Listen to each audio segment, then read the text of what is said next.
So 18 months to raise funding. Yeah. How many people did you meet? We probably met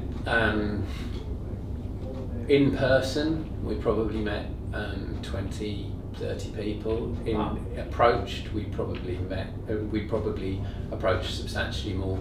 I'm pretty sure that approaching 100 people will have seen something, be it our exec summary or our business case. So this is, you've emailed the exec summary to say 100 odd people, and out there you probably met No, 20. we've emailed our exec summary to people who can get it under the noses of 5, 15 people at a time.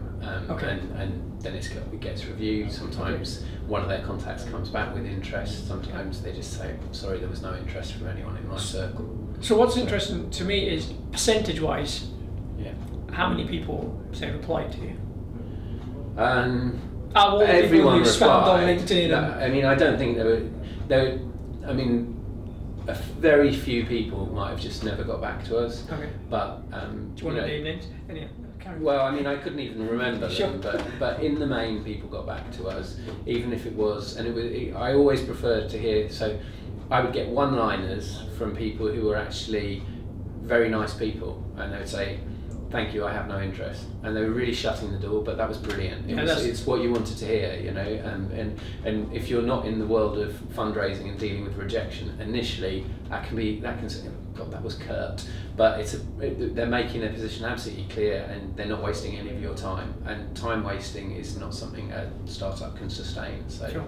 Really appreciate that kind of level of honesty. So. Okay, so in order to, just taking on from the point of time wasting, as a startup, as an entrepreneur, what are 3 tips that you would give to entrepreneurs who are starting their funding search today?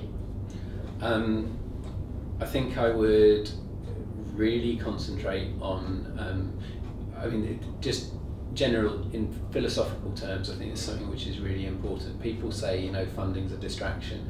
I actually think funding is an issue when you're going out and looking for it, not just in terms of it consumes time, but actually it actually takes up a portion of your thinking that is quite unhealthy, which is I need someone to give me some money so I can build a business.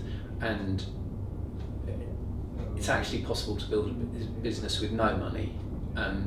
It's hard if you're not that kind of founder, and I'm not that kind of founder. So I'm conceptual. I have come from a professional background where I want people to fund what I'm doing properly and where I want to present beautifully. In actual fact, you can street fight your way to a business that's tangible and then get people to fund it. And I think that it's really important to do that. And everyone says the obvious things: make sure you've got a product or at least a proof of concept. Sure. Make sure if you've got at minimum some kind of market traction. But the weird thing is they're often described as the means to an end. Get those and you can have funding.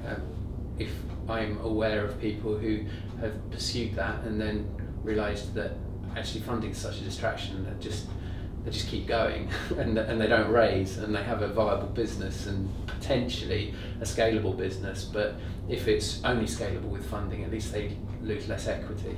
Okay, so in short, you know, go out there, focus on building the business as opposed to focusing on just raising. Yeah, I'll be honest that because we did a 30-page business plan. Yeah, I know. Yeah, it's embarrassing, but we. What did you write? We had so we had 2 MBAs on our board. Okay. You know, one thing you have to remember. So my background is looking after property deals for high net worth individuals. Before I did this, immediately before I did this, you know, we would write a proposal around getting a piece of land unlocked and getting something, you know, a consent to build something sure. sustainable on it, and these were big documents to achieve that. And if you come from that kind of background, that's the way you think. And we raised no money with that exhaustive document because essentially it actually quite closely mapped the reality of what we've done subsequently, but it's actually of no comfort at all to an angel. It just sure. and maybe a little bit worrying, because it's like, this amount of analysis has an opportunity cost. Why have they done this? So yeah, didn't raise any money with that business case. Was actually kind of able to raise money with a very perfunctory business case in the end, where the essence was just describe the product. You know, so we actually just started culling from sales materials to be able to so we pitched something conceptual to people that we viewed as analytical business people. In reality, they didn't want something conceptual. They didn't want we thought they wanted a business model. We thought they wanted a business case. They didn't. They wanted a product, and they wanted to understand the product. And as a customer would say, understand the product. As a customer would. Okay. Now that customer in our case, because we are the people we get money from are other businesses. That's enough to understand it as another business might. But what they didn't need to understand was where we'd be in 3 years' time, because you know what, they weren't funding us for 3 years. They were funding us to hopefully get to the next stage. So you know they weren't putting in huge amounts of money, and we didn't want to let go of huge amounts of equity at a low valuation. But it was really key to them that you know they just understood. You know, near-term metrics are good. So if you say there's my 6 and 12-month milestones, and you know they're something that are they're tangible and they look plausible, then putting in enough money to support growing up to that point is